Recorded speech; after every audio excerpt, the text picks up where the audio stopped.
réveillée, j'ai perdu le bouchon muqueux en me réveillant le matin. Et j'ai perdu les os à 21 heures, la moitié du moins, ça a été fissuré. Donc là, me voici à l'hôpital. Je suis arrivée vers 22 heures, donc on m'a vérifié la poche des os, elle était bien fissurée. Pas de contraction pour l'instant, donc on m'a installée dans une chambre en pédiatrie parce qu'il n'y avait plus de place en maternité. J'ai mon ballon, j'ai ma perf. Il est à peu près minuit là, je crois. Et j'attends qu'une chose, c'est que les contractions commencent. Et bien c'est parti. La poche des os a terminé de se vider. Et dans la foulée, vraiment dans la seconde, j'ai eu une énorme contraction. Elles sont extrêmement douloureuses tout de suite et très rapprochées toutes les 2 à 3 minutes. Donc j'ai mis mon TENS, j'ai mon ballon et je commence du coup à gérer mes contractions. Ça, c'est la dernière vidéo que j'ai de moi enceinte, que j'ai filmée le 20 juillet, donc la veille de mon accouchement. Donc tout s'est très bien passé, sauf que l'accouchement est allé très très vite. J'ai accouché en 6 heures, donc c'est un 3e bébé. J'avais une dilatation du col extrêmement rapide. Je pouvais perdre 2 cm en 20 minutes par moment. La péridurale n'a pas fonctionné. Donc elle a été modifiée, comme la première fois ça n'a pas marché. Ils ont essayé de rebouger le cathéter 1 heure après et ça n'a pas fait effet non plus. Et de toute façon je suis allée tellement vite qu'il n'y avait pas le temps de poser la péridurale une 2e fois. Donc j'ai accouché en 6 heures sans péridurale, du moins elle était là mais elle n'a pas fonctionné. Donc c'était assez intense, mais heureusement que c'était rapide. Donc voilà, un beau bébé de 3,6 kg et de 51 cm. Trop heureuse, trop happy, tout s'est très très bien passé. Mis à part le fait que je n'étais pas préparée à accoucher sans péridurale. Vraiment, c'était extrêmement douloureux.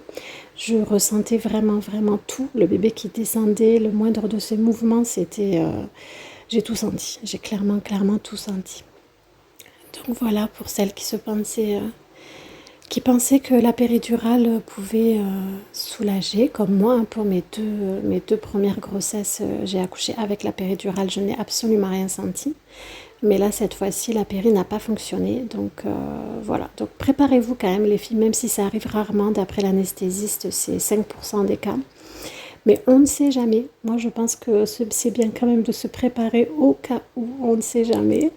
Moi, j'étais pas du tout prête. Je m'étais dit que je vivrais les contractions le plus longtemps possible et qu'ensuite je demanderais la péridurale. Mais là, c'était allé tellement vite, c'était tellement intense. On a même essayé de me mettre dans la baignoire, mais j'ai manqué de me noyer parce que les contractions étaient trop fortes. Je n'arrivais même pas à tenir allongée sur la baignoire. Donc voilà. Et là, petit retour à la maison, je vous montre un petit peu aujourd'hui, bébé a 5 semaines. Donc je vous montre un petit peu le bazar que c'est au niveau du postpartum. Donc là, je range ça tous les 2-3 jours, mais voilà. On a le lit cododo. J'ai du coup fait ce que j'ai pu pour aussi, vous voyez, brancher la caméra. On tire les bazar. Enfin le bazar quoi.